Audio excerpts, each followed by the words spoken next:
We got sound. We have sound now? Okay, hey guys! Welcome back to another episode of the Indie Film Group. I am your host, Brianna Young. It's been 2 weeks since I filmed an episode. I've been really heavily into my feature film. It's going to be coming out pretty soon.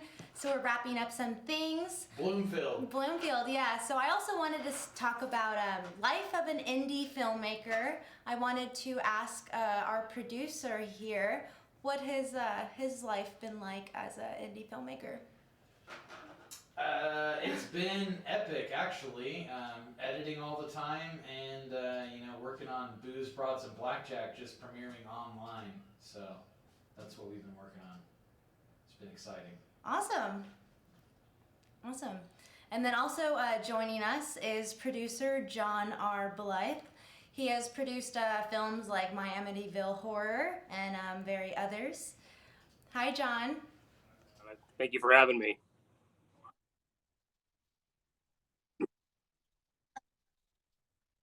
Yeah. Born and raised in California. My family started a business back in the 1950s in Lake Isabella, which back in the day was the kind of the go-to place for a lot of Hollywood movies that did like Western films. So John Wayne did movies up in the Kernville area, and I kind of got the film bug. It started actually with the acting bug, I should say, because when I was growing up, everybody thought that I looked like actor Josh Hartnett. So everybody kept saying, go be his stand-in in movies or something. And so I tried acting for a little bit, but kind of, it didn't really work out too well. And then after high school, I actually had an opportunity to do the New York Film Academy. And but at the time, it was kind of like, well, going to like another city is kind of scary, and being in a different town, people you don't know. So in retrospect, kind of thinking about it, it's like if I had to do it all over again, I probably would. But when you're 17, 18 years old, you don't think about those kind of things.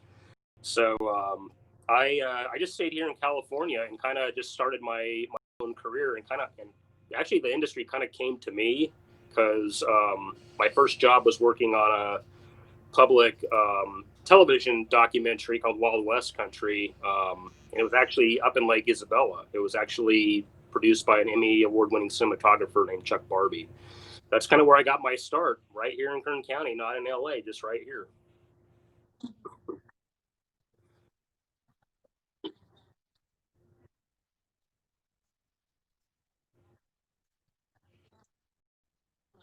In Los Angeles, a lot of us film students at the time, we would come over to Bakersfield because filming here, the access is free permits. The film culture is very welcomed here, whereas other cities.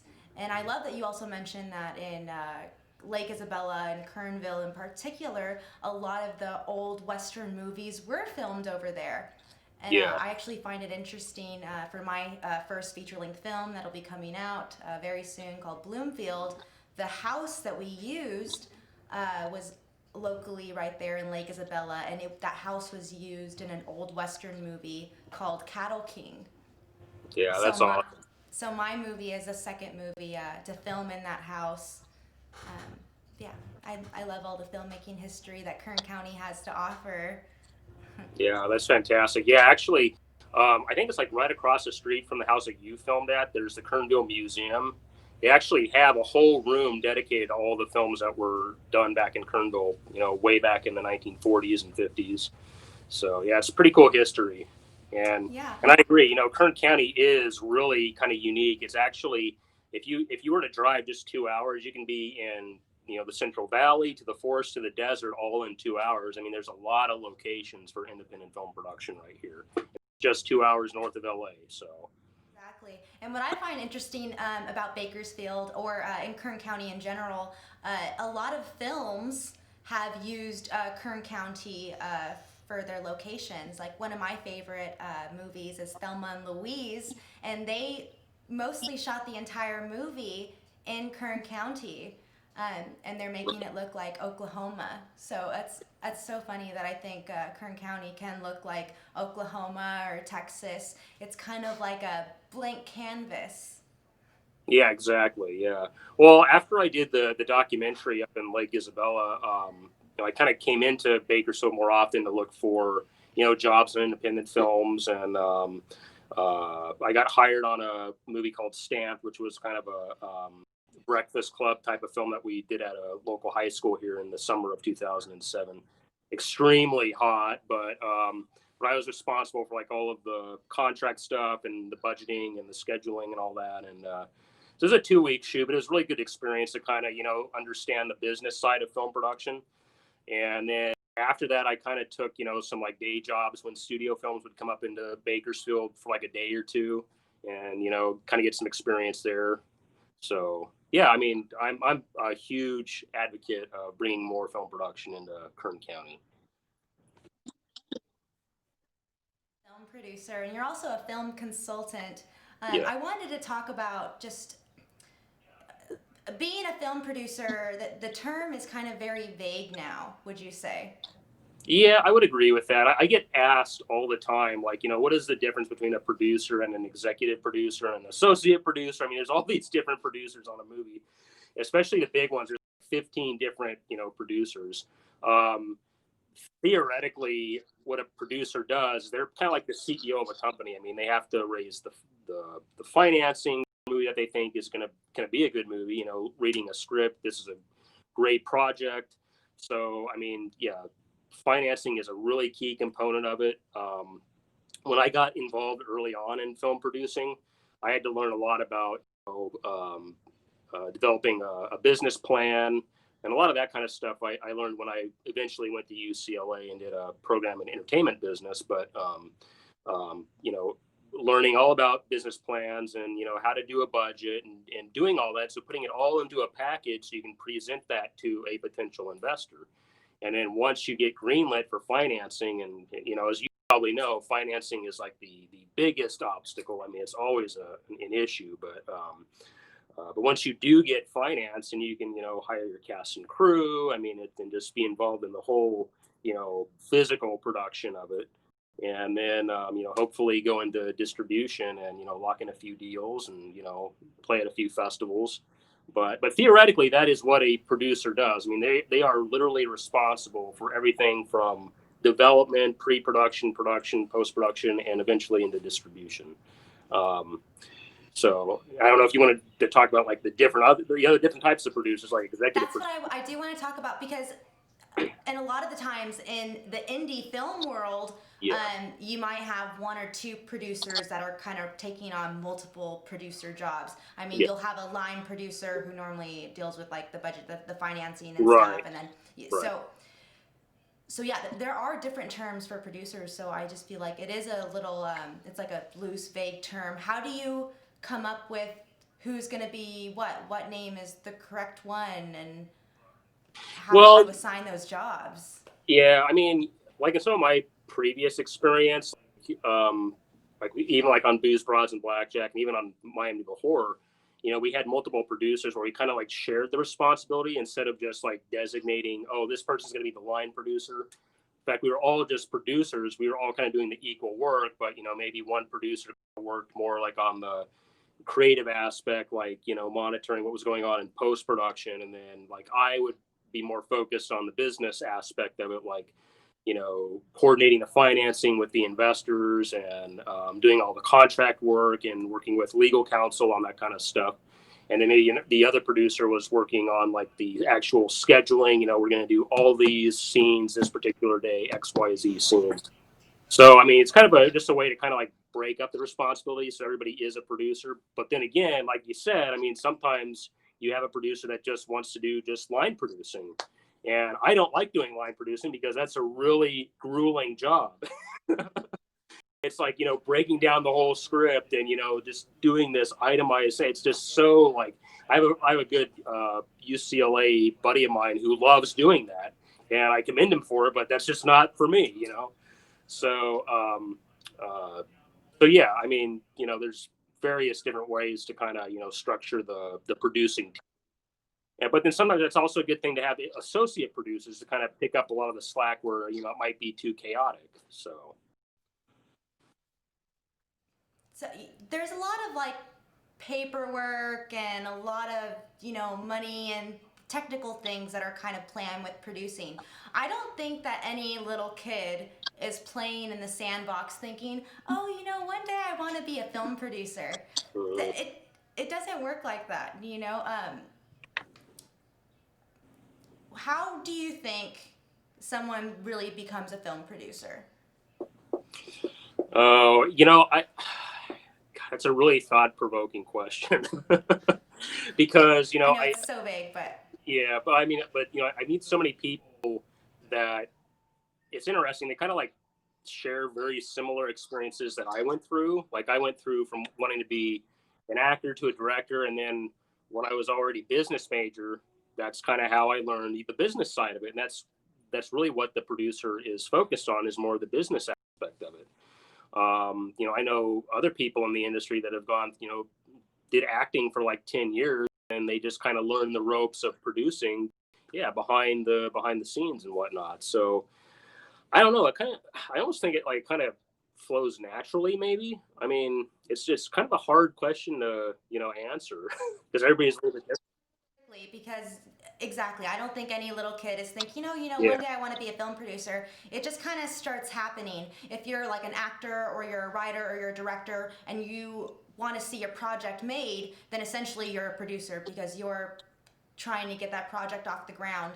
And Yeah. most importantly, when you are an indie filmmaker, most of the time you are going to be your own film producer because there's not going to be like huge film studios knocking down your doors to get your project made. So most of the time, you kind of have to be your own film producer. Yeah. And it also is kind of, like wearing multiple hats. Like, even if you're just like a director and you don't know anything about producing, the more that you get involved with like a passion project or whatever, you start kind of like gradually learning about producing, because now you're having to focus on, some contract work, or maybe you're having to negotiate like, life story rights for somebody that you want to do a movie on. So that's all like producing work. So some of it kind of like comes naturally. So it's, independent filmmaking. Sometimes you're wearing various hats, and some of it you just kind of learn as you go along. So, and it saves money from going to film school too. Okay. I wish I knew that before I went to film school. Gosh, but I do have to say, I think film school is a great place where you can Yeah, meet I other collaborators. But I'm just going to give the advice that if you can find a community or a network where you can start making films, do that instead first before you decide to go to film school. I'm just going that's to be good honest. advice. So you went to the New York Film Academy? No, I was going to, but You were going to? I was going to, yeah, and then I didn't do it. But like I said, it worked out because. Oh, what a good idea! Um, You decided not to go. but like I said, I ended up not going, and then I got involved with the local documentary, and that was kind of like really good experience, kind of like from the ground up. So I went from just being as part on the production staff end of it, like being a PA, that kind of thing, and then just gradually learning about the producing aspect of it, and then within 6 months, they brought me on as a full-time co-producer, and that was my first paying job at the age of like 19. So I mean, that's invaluable experience from a guy who had 35 years of experience in the industry and won 2 Emmys. So can't knock that. So you're also a film consultant, correct? Yeah. So what is a film consultant?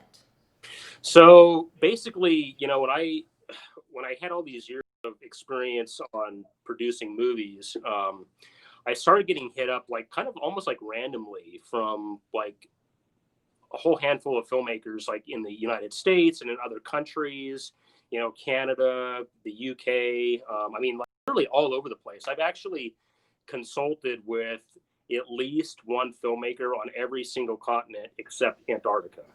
So, and a lot of time, what these filmmakers are looking for is that they really don't know how to develop a business plan for their passion project. So that's where I come in as a consultant on how to help them structure it, how to make it look good, and put in things like not just the budget and what the film is about and who you want for your cast and crew, but also important, legal provisions like, what are the risk factors? There's always going to be the risk. Any financier that comes onto your film, they might lose their whole investment. I mean, you want to be as transparent as possible. So I kind of help filmmakers with that aspect of it as a consultant. And also if they have, questions about, what should I do about distribution, that kind of thing, and kind of help them with them. I always disclose that I am not an attorney. I can only do so much, but if they need actual legal advice, I'm happy to point them to, entertainment counsel that I've worked with. But just kind of helping them, get the grunt work of getting a business plan put together, because a lot of filmmakers don't know about the business side of it, so that's where I can come in and help. Yeah.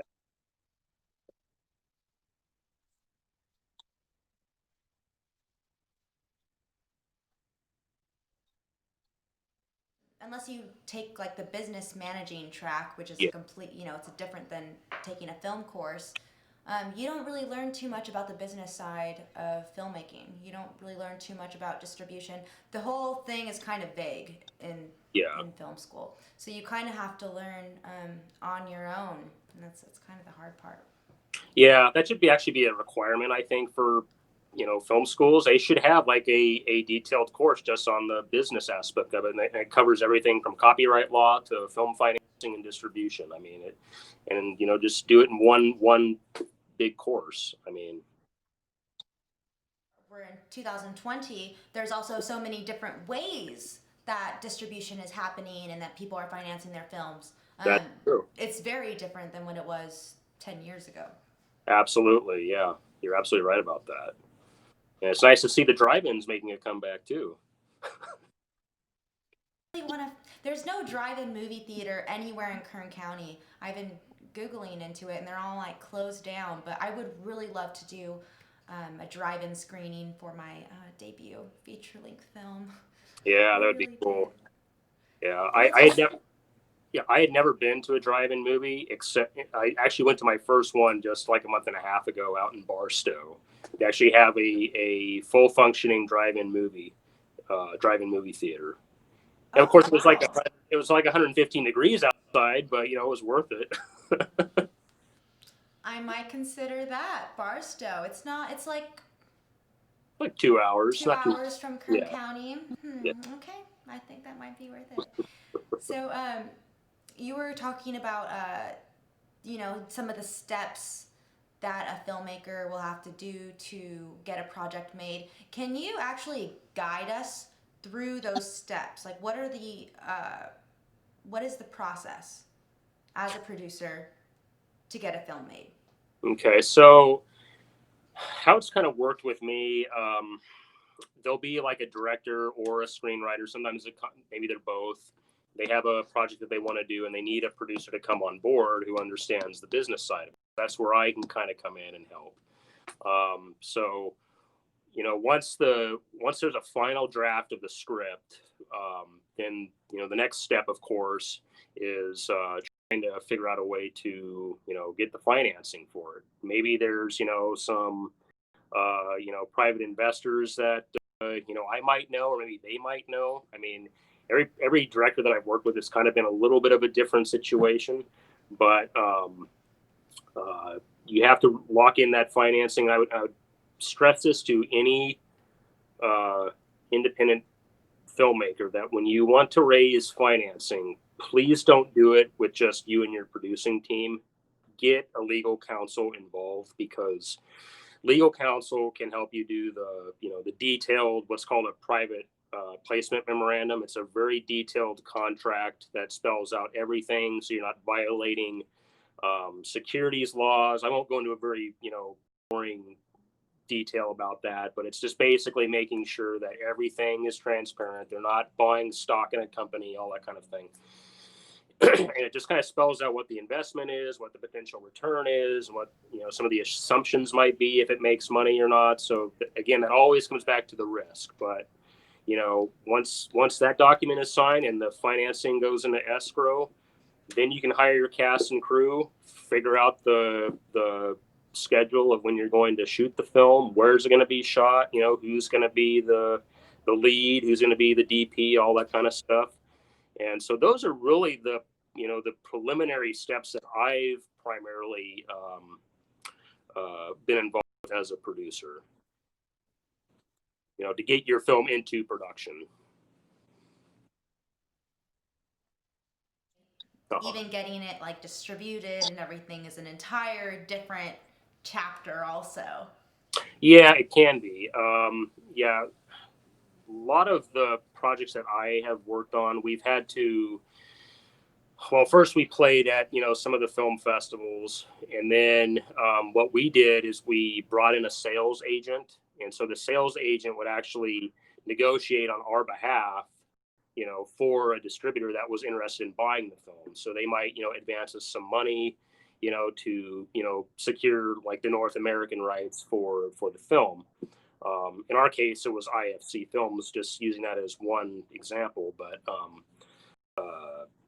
once they bought the film, we had to go through a whole different set of steps to bring the film up to their standards, which is basically you have to go get E&O insurance, you have to do a Dolby sound mix, you have to do a whole bunch of things so that it meets their criteria to do a theatrical release. Because we all know a lot of independent film production crews, don't have access to, a full service post-production facility. So when a distributor might give you some of that money, you use some of that money to, meet their delivery requirements.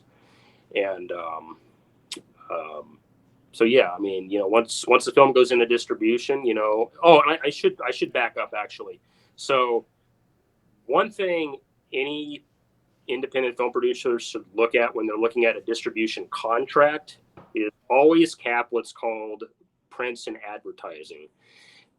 So for example, if a distributor is, spending like, $100,000 on prints for theatrical release and advertising, like your posters and all that kind of stuff, you want to make sure that that's capped, because if they keep putting money into that, then you're not going to see any money, coming into your pockets, and money that can be used to recoup, your investors' investment in the film. So it's kind of more, you have to do almost like a whole nother session on this to kind of go through it in detail. But it's just my advice to independent filmmakers coming into this business. If you have a film that's ready for distribution, just make sure you look at the whole contract and have your legal counsel go through it too. I mean, even if you have to pay your legal counsel, a $2,000 retainer to look at a contract, it's well worth it, because they can tell you everything where you might get screwed. So Absolutely. Yeah, you never want to get screwed. That's yeah, the hardest thing about being a film producer, especially an independent film producer, is always protecting yourself. Um, right. Going back in film school, I can't. There were teachers who would just always be badgering through our heads: protect yourself, do this, do this, do this. But even if you take those steps, sometimes you're just not prepared. So I mean, you can always get Yeah, screwed. There could always be something. And yeah. it's Well, hard to protect intellectual properties these days, because you can have an idea and then someone could come out with something similar, and it's like, oh well, this person was working on it first, but this person is maybe related to it. So yeah. it gets into some messy stuff. Yeah, well, that's a very valid point. I mean, I'm hearing that a lot more often. It's like somebody does this script and it's copyrighted and everything, and then it's like 2 months later, it's like somebody else is doing the same thing. And I've heard that actually from a lot of good close friends of mine that work in the film industry, and it's like, and they'll bring it to my attention, and I go see that other movie, and it's like, oh yeah, you're right, that movie actually does kind of mirror the script that you wrote, and your script is copyrighted. So what's going on here? I mean, are people really? Is it just coincidental, or what in the world is going on here? So that's a really valid point to bring up. Or that person is like, well, that person's that project sounds very similar to mine. Right. What can that film producer do? I mean, especially if they're an independent film producer, they're not going to go against some studio or some bigger Yeah. executives. I mean, it's honestly not worth it in the end, Right. because there's always other projects that you can make. But now, I mean, I don't even want to share like advertisements or pictures for something that I'm working on right now until the project is completely out. So, because you just never know if someone could steal your idea. Yeah, I've been taking that advice as well, just kind of like keeping things under wrap, or only sharing it with, a few people that I really trust, So. And how can you also trust certain individuals? I mean, you could have a huge Zoom meeting with like the president of the largest, a huge company, and you're pitching them your idea. Well, how can you trust with that person that they just won't take your idea and run off with it or go and make something different? So it's kind of scary. Yeah, even, people that might sign like a non-disclosure or a non-circumvent agreement, I mean, there's always that risk. And you're right. I mean, if it's a major company, I mean, they'll pay you to just go away. I mean, it's like you're nothing compared to them. But I mean, if it's another like independent filmmaker, I mean, you might be able to have legal counsel send a cease and desist order or something like that. But yeah, it's really a very volatile environment, very risky. So yeah, so like the old saying, keep your friends closer and enemies closer, I guess you could say. Absolutely, I love that. So we actually have your reel that we want to show everyone. So we're going to show that. And then if anyone has any questions for John, please drop them in the comments and we'll be getting to them right after the reel. Sounds good.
Hello, this is John Blythe. Thank you for checking out the producer reel, and if you have any questions, please drop me a line and I'll be glad to get back to you. And thank you for your time. We're back. Awesome. So much good work. And I love that a lot of the projects that you have worked on, you've collaborated with our producer, Ricky Bird.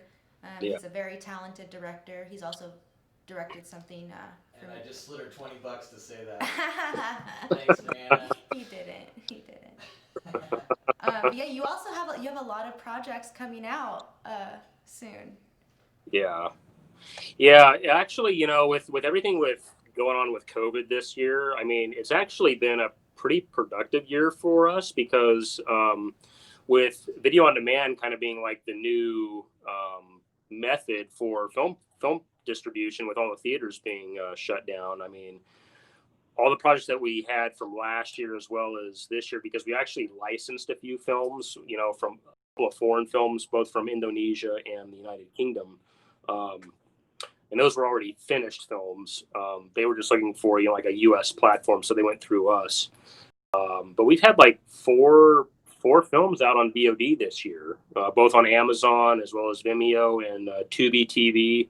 So there's been a lot of opportunity for us. And of course, Ricky's the film that Ricky and I just worked on, Booze, Bras, and Blackjack, just went on Amazon and had a theatrical premiere in Las Vegas, which I missed because I'm still getting over COVID-19. But well, we're glad that you're feeling better. Yeah, I'm not contagious anymore, thank God. But just kind of dealing with the fatigue and everything. But yeah, Ricky said it was really cool to see our movie on the big screen. So I'm happy to hear that. Aww. Even if it was social distancing, but it's still on the big screen. So yeah, absolutely. So John, what do you think are the hardest projects to get made? So I honestly think the hardest projects to get made are actually period pieces. And in fact, when I was still at UCLA, I had a professor tell me, he said, if you really want to do a film, make sure it's not a period piece because it's going to be so expensive. And and even in my career, I've had ideas for like period piece projects, but when I heard that, it was kind of like discouraging in a way. But it's like, well, I mean, maybe one day, you can get that, studio deal or something like that. But as far as like, independent filmmakers, I mean, unless it's like a period piece where, it's not going to be too cost prohibitive. I mean, if it's like, 20, 30 years ago and you can kind of disguise some things here and there, I mean, that's one thing. But like if you're wanting to do like a movie that's like way back, like at, the 1700s or something, that's like a whole nother situation.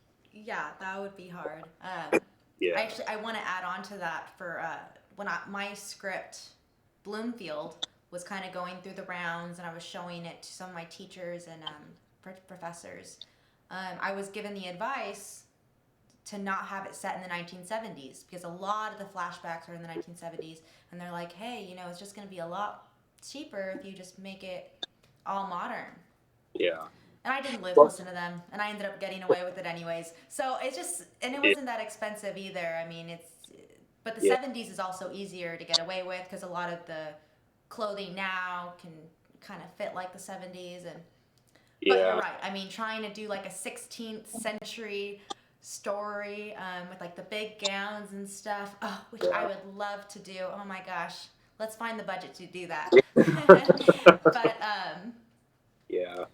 But well, yeah, so if you're oh no, I was just gonna kind of add on what you were just saying about the 70s, because there's actually a passion project of mine that I've been wanting to do, and I'm actually working on a screenplay right now with a writer friend of mine.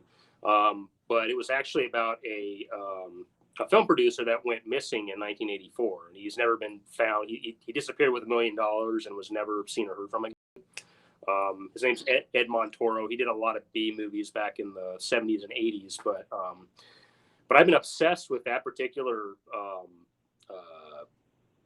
story for like ever since like I was like 15 years old. I mean, it's a long time, and I thought about doing a biopic on him, but it's like the same thing. You'd have to do it back in the 70s and 80s and all this kind of thing. And so I kind of was thinking ideas of how to bring it into the modern sense, where it's like a high school filmmaker who is obsessed with the case. And so when what happened to this, film producer and where he's at. So it was kind of a way to kind of bring the past into the present, so to speak. So instead of having to do a biopic, set in the 1970s or 80s, but this way to go about it. You should, and what is his name? His name was Edward L. Montoro. So he did like did a lot of B movies back in the 70s and 80s, made a lot of money off of them, but he was a really notorious producer, and one day he just, I guess, had a nervous breakdown and took $1 million and left, and nobody's ever seen or heard from him since. Wow. Yeah. What do you think happened to him? I've speculated so many times, and I've actually met people that have worked with him. In fact, I actually know his business partner, who's still alive, who lives in Atlanta, Georgia. I actually met him last summer. So many people have speculated, like, did he, escape to Mexico, or did he, maybe, go hide out in Italy, and live off all this money, I mean, or is he dead? I mean, anything's possible. It's like one of those unsolved mysteries episodes. So see, I love like true crime stories and documentaries and biopics. I think that's a story that you should explore. Yeah, definitely. That would be cool. Hey, Ricky, do we have any questions? So far, no questions. So far, no questions. No okay, well, that's okay, because I have more questions for you, John. So what do you think is the easiest projects to get made then? Easiest projects, I mean, definitely documentaries. I mean, I've worked on, my first film was a documentary that I was a co-producer on. I mean, it wasn't my project. It was Chuck Barbie's project, who was the retired Emmy nominated cinematographer and filmmaker. But it's like with those projects, you've got limited crew. I mean, you've got locations. You don't have to like hire big cast and crew. I mean, it's kind of really a passion project. And then years after I did that project, when I got involved with Miami the Horror, which is also documentary, it was the same thing. It was a very limited, crew, maybe crew of like 20 people and, some interview subjects. And we had to kind of go back to New York a few times, for pickup shots and new people to interview as subjects for the film. But no, I mean, documentaries, they're a lot more easier. But I think after I did Miami the Horror, I was, kind of burnt out on the documentaries. I wanted to get more involved with features again. So, and features can be kind of fun too. I mean, you're dealing with more traditional like cast and crew where you have to pay those people, of course, because they're all SAG and ACTRA, members of a union. So, but yeah, I mean, if there's an independent project that has a pretty decent budget, I mean, those are a lot of fun to do, and they're pretty easy if you've got the right people and the right talent in the room. So documentaries. I've made a feature-length documentary. We shot for 3 years. okay. I don't want to give too much detail, but this guy has been going to a certain place for over 10 years every single day, and it's in this great theme park. Okay. And so, but I can't take this documentary to like film festivals or anything because I'm particularly just going to be pitching it to that company. Yeah. So Yeah. that's the thing. Documentaries can be a little difficult because you're dealing with real people. You might be dealing with real businesses, and getting distribution rights for those can be difficult if you don't have everything set in stone. I had to bring up a story. A friend of mine who actually has been working on a documentary for like over 2 years. He was actually on the show recently. Okay. He made this amazing documentary. They took it to film festivals. They have distribution, and now that they have this distributor, the person that was focused on in the documentary won't sign over the talent release unless he gets 50% of all the profits. Wow. So now my poor friend is like, I'm just gonna can the film. It's never gonna be seen. And it's like, it's an amazing documentary. And that's what I'm just saying, guys. Protect yourself, filmmakers. It's rough out there. It's rough in the streets, guys. Watch out, okay? But I love documentaries. I do. So what are you working on right now, and what can we expect from you? Okay, well, right now, I mean, aside from the projects that are coming out on, like VOD platforms this year, and projects that I've got like kind of in the works, I'm working on a slasher film with Ricky, actually. I don't know how much he will allow me to talk about it, but but it's one. Oh, I really want to be in it, so. Oh, nice. Okay.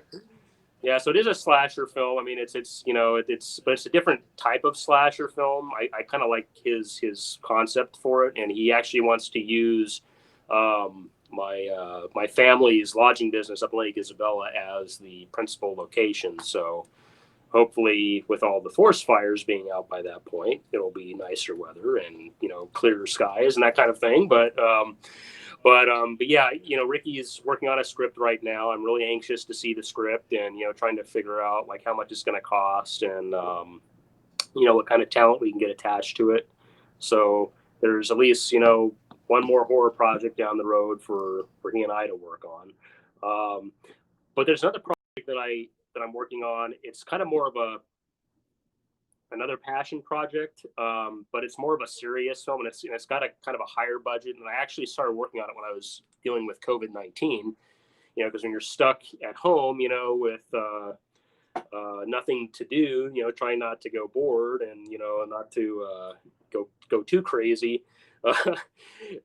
You start thinking of different ideas for projects. And anyway, I, I've always really been interested in foreign affairs, even since I was a kid. I mean, that was actually my second career choice. Was if the film industry never worked out, I wanted to do some kind of job in foreign affairs, like a foreign service officer or something. Everybody says I'm very diplomatic, so and have an ability to kind of diffuse tension and drama, that kind of thing. So anyway, I have. Yeah. But anyway, I have like all these different books on like different, foreign events, like terrorism in the Middle East and Cold War kind of stuff. So I bought this book on the terrorist organization ISIS, which we all know was the horrible terrorist group that took over the Middle East years ago, and we defeated them about 2 or 3 years ago. But anyway, I was reading it, and I kind of got some ideas for doing a more serious,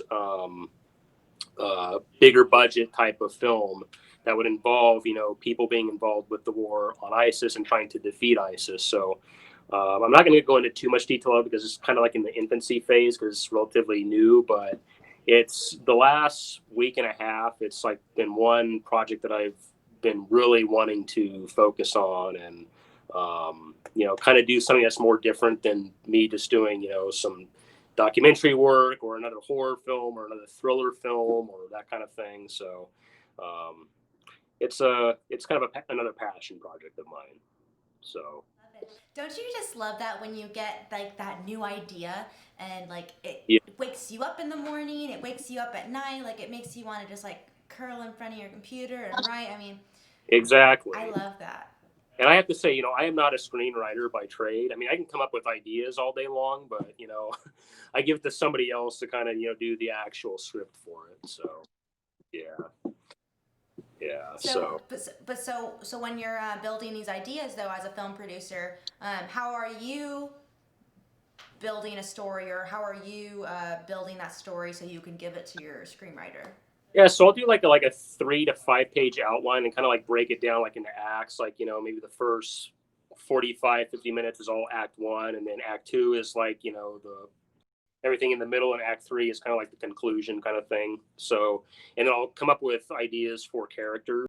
So it's all kind of like all lined up for the screenwriter to kind of say, okay, you've got your characters, you've got descriptions for each of them, and you've got the whole outline kind of broken up. So there's enough material there for them to say, I'm going to go run with it and try to do like a 120-page script or less. I mean, that project with ISIS is probably going to be a much longer script because it's a war drama. But most of the scripts that I've written have been like, 95 pages.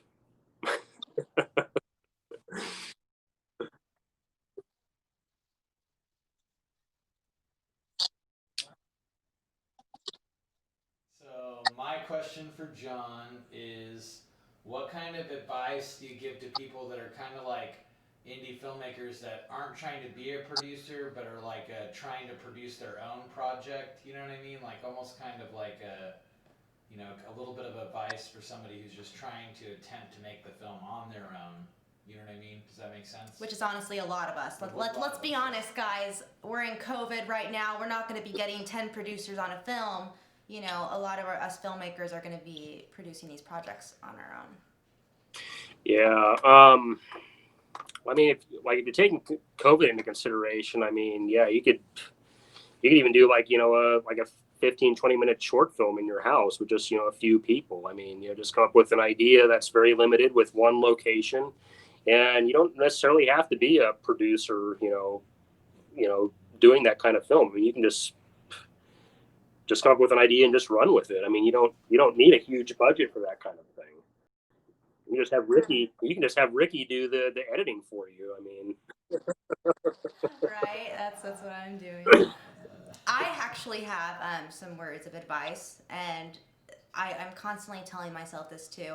And I've been like a self-taught producer. I've learned through all of my mistakes and by doing. So this is my word of advice. Don't be afraid to ask. Don't be afraid that's to really ask. good. that huge actor to be in your movie. Don't be afraid to ask that huge company to produce your film. Don't be afraid to ask to use that location for filming. Just don't be afraid to ask, because you never know what you might get unless you ask. So sometimes you'll be surprised. Sometimes you'll be surprised. That's really good advice. I mean, the worst they'll tell you is no. And if plan A doesn't work, go to plan B. So, yeah, I totally agree with you 100%, because I've been in that boat myself. I've been in that boat. Honestly, my movies wouldn't be made unless, it just took that urgency to be like, well, no one else is going to go and get this done for me. Like, you have to be the one to do it all. So, I just want to give everyone just a good luck out there if you're trying to make an indie film. I believe in you. Everyone else believes in you. You just have to believe in yourself. So totally. If you do, then you'll get everything done. Right. John, do you have any other last words before we kill you? Well, I mean, if anybody does have any more questions, or if I didn't answer it specifically, or if you have we have a question. We have a question. Oh my hallelujah! Okay, the question is from Lil Ree. Says, what TV shows and films are you watching now? Is that a question for me or for? Yeah, let's have you ask. I mean, answer. Gosh. I honestly haven't really been watching too many TV shows, to be honest with you. I'm guilty of that. I'm still watching, like, Miami Vice. I mean, that's how, like, far behind I am on TV shows.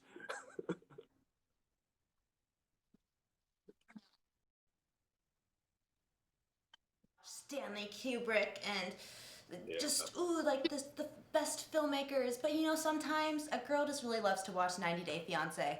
Let me tell you, you cannot make up some of the stuff that is made in reality TV. Like, if you want to make good cinema, watch reality TV, because. And then also, to sum up that back, Kathy Bates, I was once watching an interview of her, and she once said that she watches only like daytime talk shows and stuff, and she'll just watch these real people so she can become these real people that she's playing. Yeah. So. Okay, we got another question. We have Reggie. What's up, Reggie? Hey, Reggie. He said, how do you get money for a budget? Crowdsourcing, question mark? That's one way. Yeah, I mean, that is one way. I mean, crowdfunding was like really big like 10 years ago. I know people are still doing it that way. There are some films that do get like completely bankrolled. I mean, it's all about kind of who and who can, put it down the money for it. But like a lot of the films that I have personally been involved with as a producer, it's kind of all like, people who, people that have access to money. We call it, private equity financing. That's, for me, that's kind of the easiest way. I mean, there's 100 different ways to finance a film, the legal way, of course, but I mean, if you're just like trying to do like I don't know, like a $10,000 short film, something like that, or like just a few, or a $10,000 feature film. Yeah, exactly. I mean, you can get away with crowdfunding that way if that's the way you want to go. But if you're really trying to hire a like a full service professional cast and crew, yeah, you definitely need the hard equity in there. So, but crowdsourcing is not a bad idea if you're really just breaking into the industry and you just want to try it. I mean, have at it. I've been given the advice to use crowdsourcing to just like at least start to get some initial funding. I haven't personally used it myself for the projects that I've made. So it just depends who you are. I personally don't feel like I'm someone that I could like raise $10,000. Yeah. I know some people who are good at it, but. Yeah. We have another comment. It popped off. Oh, they changed their mind. They changed their mind. They're like. Oh no, it said. Oh, it's Rich. He says you guys are both doing great. Love seeing both of y'all's work. Thanks, Rich. Yeah. Yeah. Thank you. All right, guys, I guess we'll log off here. Thank you so much, John, for joining us. And make sure that you guys watch Booze, Broads, and Blackjack that is now on Amazon Prime. Oh yeah, we got a trailer. Let's just show the trailer. Let's show the trailer, guys. Yeah, for sure. What's in it? Never mind what's in it. You just bring me back the briefcase unopened.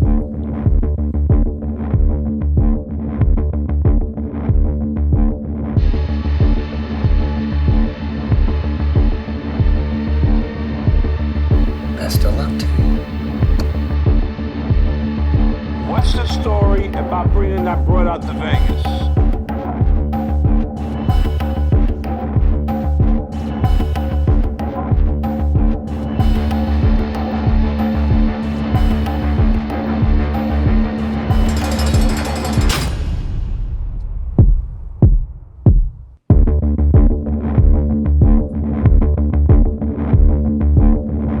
No.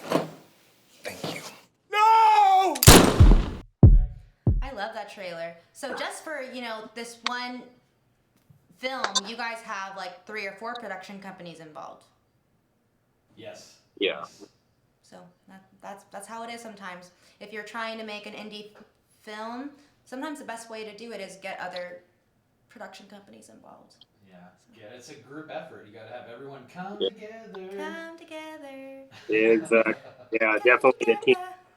All right, guys. Thank you so much for watching today's episode, and we'll be back next week for the next one. All right, everybody wave. Stay tuned, guys. All right. Bye. All right. Thank you. Hey guys, thanks for watching. Be sure to like the video and like the page, and we'll see you next week. If you want to be a guest on our show, just email me at brianna@hecticfilms.com.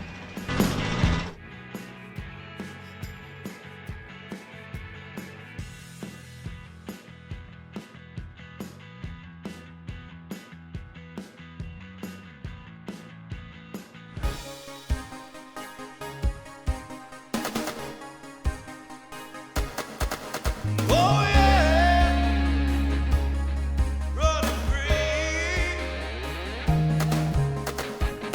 I've been running since I can remember. Working hard till the morning light. Never look back, never surrender. Even if you gotta put up a fight. I was looking for that certain feeling, the one you took and ran out the door. I've never found out the reason that you left me at the video store. Oh yeah, running free. Oh yeah, at the video store. Running free. At the video store. At the video store. At the video store.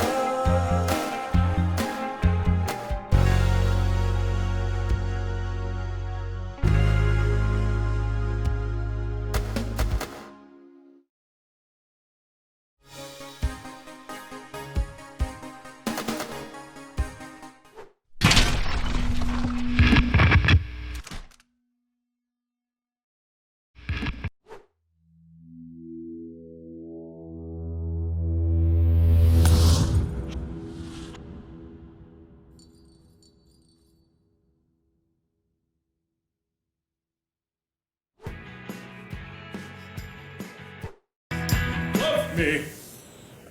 Cut. Man, this movie sucks. I'm out of here. What am I gonna do? I'm out of money. Are you trying to make a movie, but you're running out of locations, crew, or even money? Buy my book, Cheap Movie Tricks, today and invest in your filmmaking career.